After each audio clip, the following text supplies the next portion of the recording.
Okay, I want to just take a solid, quick moment to honor the ancestors.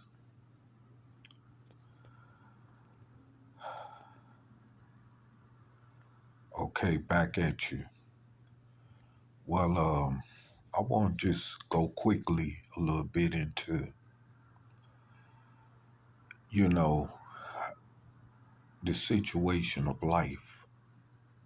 And I know many of you don't, really take life serious because you're too preoccupied and focused on too many things that's mostly 99% illusion. And the reality is, you know, being a sole black person here in this country is a 100% plus reality that we really can't afford as black people to get caught up into any type of illusion or fabrication of fairy tales, that don't have no significance with what the reality is what we're going through as a people in this country. And many of you take this for a joke. Just like I heard somebody say, people just sitting back, spending all this money and stuff, you know, making it rain like they just don't care and all that. When the reality is that we think that racism don't exist, that discrimination don't exist, you know. And the situation is, and the sad matter is that it's been happening all along in front of our eyes. And the reality of the situation is what that is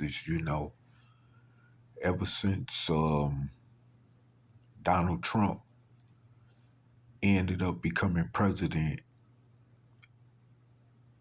you know, it opened up the gates, it opened up the floodgates, to us, being reminded that if you black in America, you still a nigga. I don't care if you making $240 million as a basketball player. I don't care if you making $100 million as a boxer. I don't care if you making millions being a tennis star or entertainer. I don't care if you even a billionaire as a result of being an entertainer or a musician or actor or actress. You still a nigga. And when you run around, ignoring the reality of what it is to be who you are and where you come from as a people, then all of a sudden you're in for a shock when they spray Nazi racist graffiti on your little nice mansion or put a burning cross in front of your house in some suburb around this country and tell you, nigga, we don't want you here. Or if you in a little town, whether it's a small town or a mini big city somewhere in America, especially that's predominantly Caucasian, they got a way of telling you, nigga, we don't want you here. And we'll show you more than tell you, even to the point of having the police escort you out of town or out of a city, or running you literally up out of a town. And the fact is, you running around here living aimlessly and not realizing that this is still happening in 2023, you know, and this is real. And this is what I want to really go into because what someone else said inspired me. It really lit a light bulb upstairs to let me know as a reminder of what this situation is. Because it's always on my mind anyway. Because this is what we're living in. And if you can't, you know, equate with reality, I don't know what to say. I'd rather be living in a situation even to the point of if I got to even ostracize my own self willfully from a lot of stuff that's called illusion or that's connected with illusions, you know, and fairy tales and all that, then so be it. Because whenever these white folks get ready to lay the hammer down, meaning even putting us back in slavery, literally back in slavery, on the plantation where our ancestors was, or better yet, doing something that was done to the Jews during the time of Nazi Germany, you know, don't be in for no shock, and if it don't happen like somebody say, well, so be it. Either way, but it can happen because of the conditions this world is in, because of the conditions that this society is in. At this point, anything can happen and will alter the course of where our living reality stands at right now. We saw what happened when COVID came through. And to this very day, we're still affected by that, whether you like it or not, you know? But this the thing. We don't want to prepare ourselves for the reality to come because we're scared.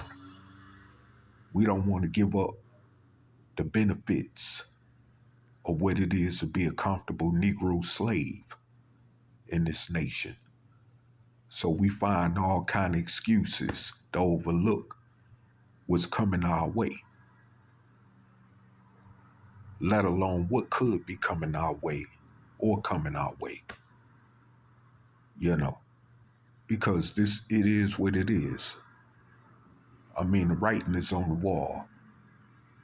I mean, enough of these killings is not a sign with these, racists getting away with killing our brothers and sisters every day in these streets with impunity. you know, is that not enough to look at the writing on the wall and say, hey, hold up. Maybe things ain't changed that much after all since 1950 or 1955, you know? I mean, we're still, matter of fact, we're even regressing back worse, even behind where our ancestors was during the civil rights struggle. We're not even at that point any longer because we don't have the heart. We don't have the the we don't have the tenacity, the fortitude, or the strength, or the heart to be men and women, to be willing to risk our lives, to risk our freedom, like the ancestors such as Assata Shakur, Sandia Kali. Mutulu Shakur, the three Angolas brothers, the Poindexter brothers, Malcolm X, Medgar Evers, you know, those brothers and sisters in the John Africa movement to a certain point. That's some of them that's still sitting in prison to this day, forgotten about. Why they got their homes and their community bombed in Philadelphia by the government under the watch of a black mayor. You know, we don't think about none of this because we think we're free, which we're not. In hindsight, which reality is dictated to us over and over. You can't be black and go to the bank and withdraw your own money without some banker being suspicious of you while you trying to make transactions over your own bank account, without having to, with having the police called on you and you being told to leave out the bank where you got money at in the account, you know? That's not freedom. That is not freedom. You can't be black in this country and drive even safely without being stopped by the police. You can't even lay up in your apartment or your house and feel safe while you getting rest without the police breaking in there and blowing you away like they did Sister Breonna Taylor. I'm just pointing out some things, let you know you're not free.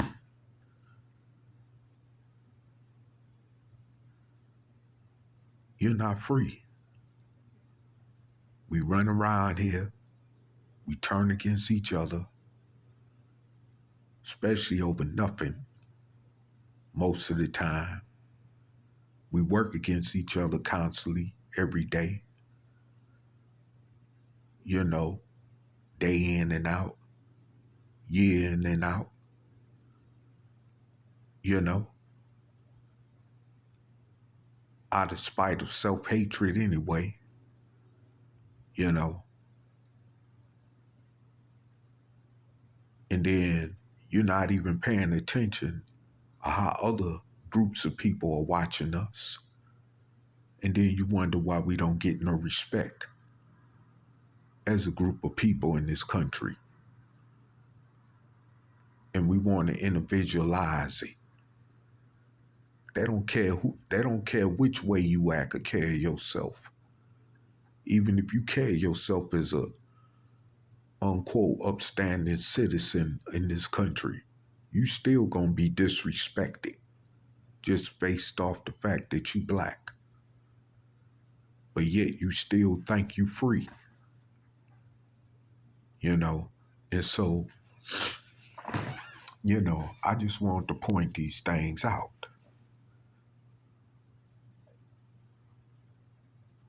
Just to warn you that you're not free after all. And while most of you living in la la land, thinking you suffering, like somebody say, no, you ain't really seen no suffering.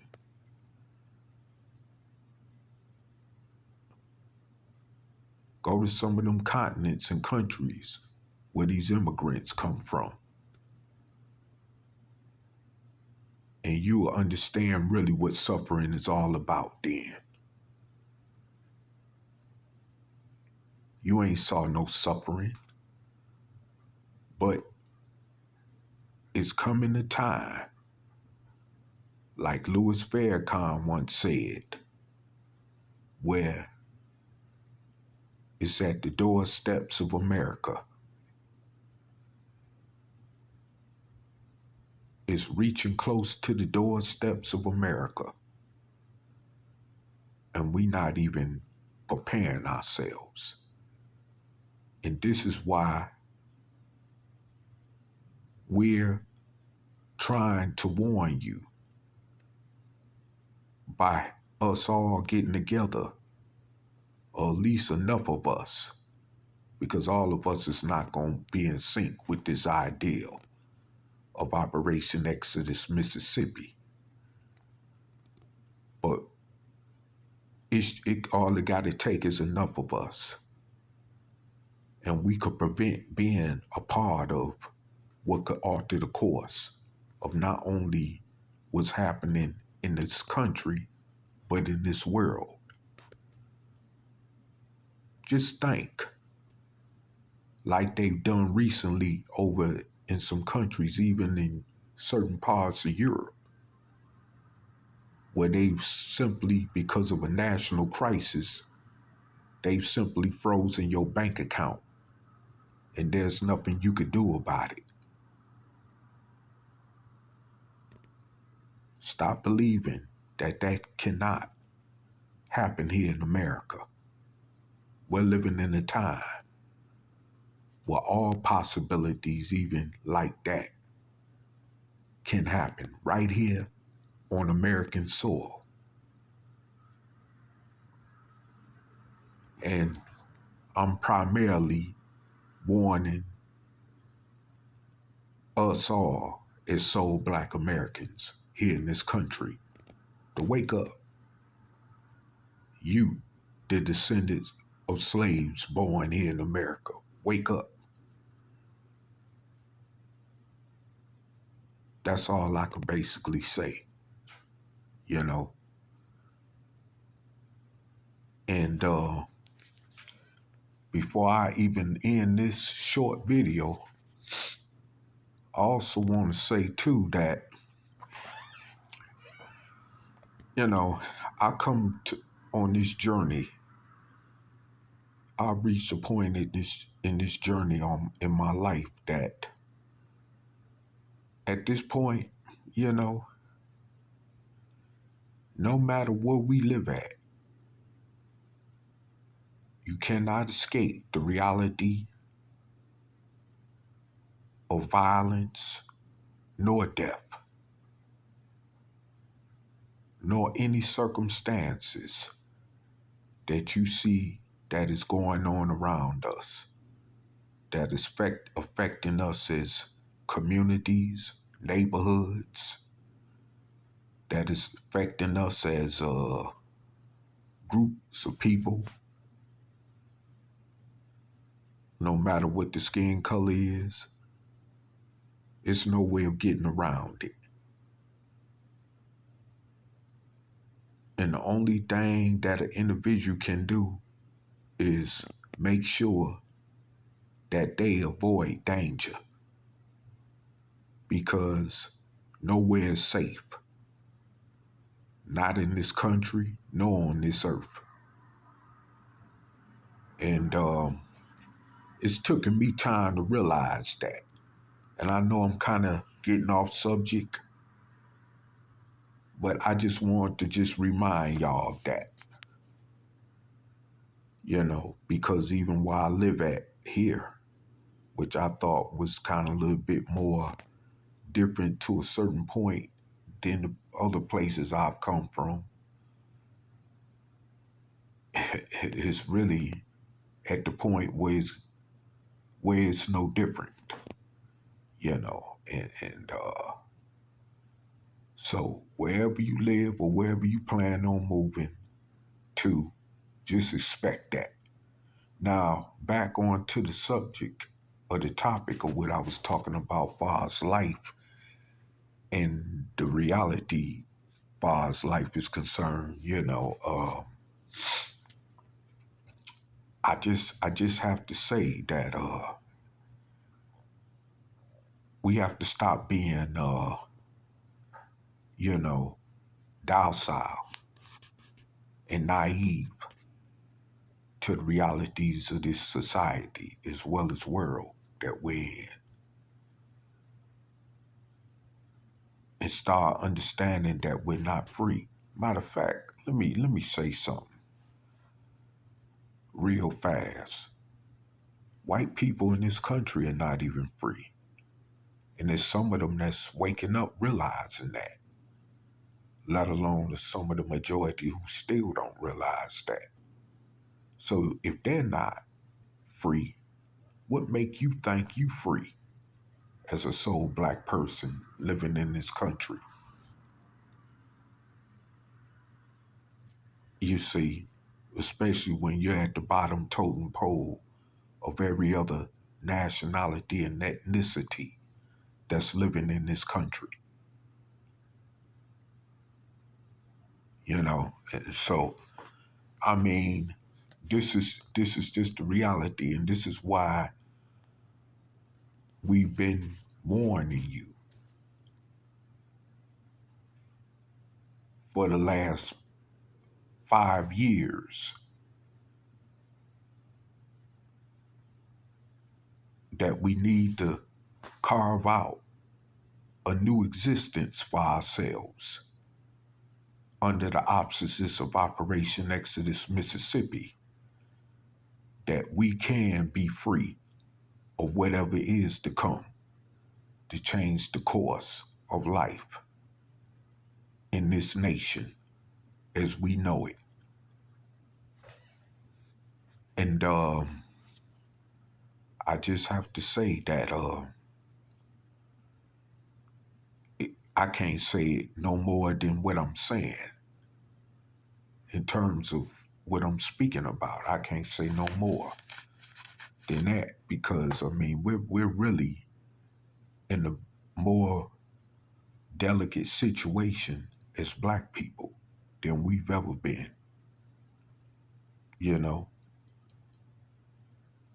we act like we don't see no further at all than where we're at, far as whether our future is gonna go for the better or go for the worse.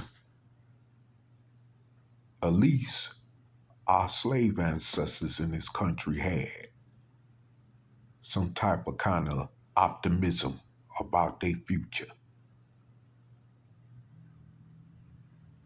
to be free.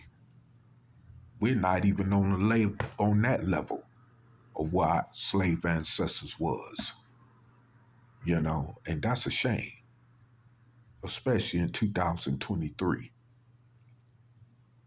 which is less than 200 years ago when we were supposedly free from slavery. You see? So, I mean, we got to take all this into account and really look at this situation for what it is and stop BSing with ourselves and our families and each other. You know, this is real. I mean, and going back to when I was speaking about all the killings going on around this country, from Trayvon Martin up to now, and even further back, way further back before Trayvon Martin, as an example, we see no one receiving justice for any of these atrocities against us as a people. But yet you still have this ideal, or this utopia ideal, that we're free. And that should show you, once again, like I said before, as a part of the writing on the wall, as a sign that we are not free. And I mean, how much is it going to take? Is it going to finally take something to happen to us to force us to wake up and do something about our reality when it's at the point of being too late. See? Because, like someone said, the only time we decide to do something about our reality as black people in this country is when we're forced to. And I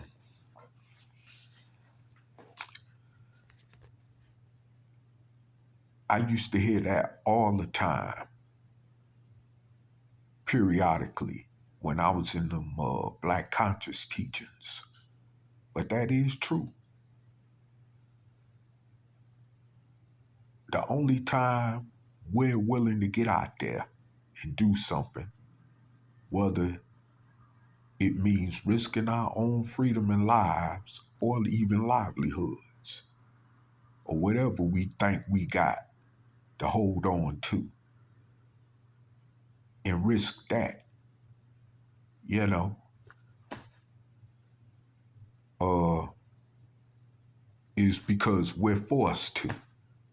Just like our ancestors was forced to during the civil rights movement era. You know, like I said, you haven't seen no suffering. You know, while you still making $300 million playing basketball, you making millions of dollars making stupid rap rap songs and stuff. You know, you making millions and billions of billions of dollars entertaining people,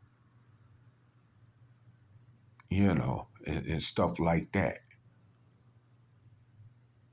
But yet, you want to turn around and say you're suffering. How about this? When there was a time when our people didn't have them type of opportunities, even getting in college, graduating, getting all kind of degrees and stuff, like many of you do today, and use that as a weapon tool to think you're better than your other people among your group because you got a fat bank account with millions in it or billions in it. You think you too good to even recognize or look back at where you came from. So you totally forget about those that you come from because you don't have no need for them. You could less care about them, whether they live or die or starve, you know?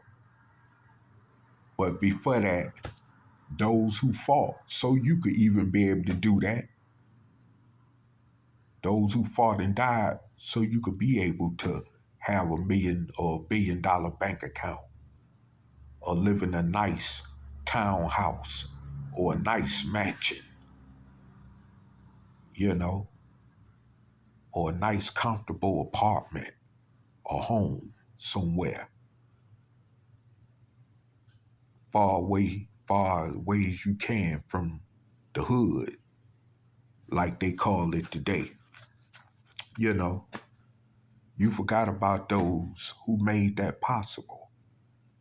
See, but they had a purpose. You got all this going on, all these resources, and in a better position than they were, and you're not even trying to make it no better for your people with these resources you got. You just let these resources sit up and pile dust on top of itself, or you don't know what to do with it. You know, why you sit back and watch our people suffer compared to where you are.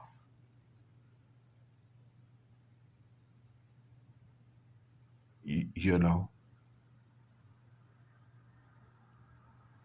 And that's selfish. That is really selfish. That is definitely selfish. That is really selfish, as far as what you're doing. And you don't care nothing about the next man. Like I was just watching this episode on Showtime called The Four Kings, talking about boxers from back in the 1980s that some of you may remember, like Sugar Ray Leonard and Marvin Hagler and Thomas Hearns and stuff like that. And you know, they was talking about the time when the Ali era was going on, where it was about not really caring about your occupation and even risking your occupation like Ali did.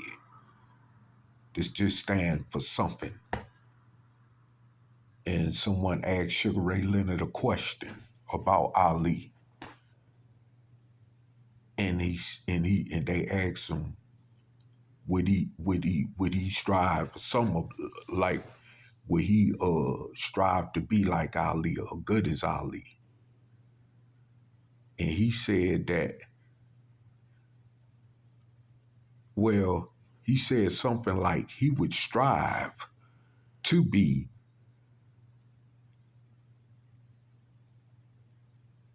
like Ali, but he would strive to make more money than Ali. Some in a roundabout way of his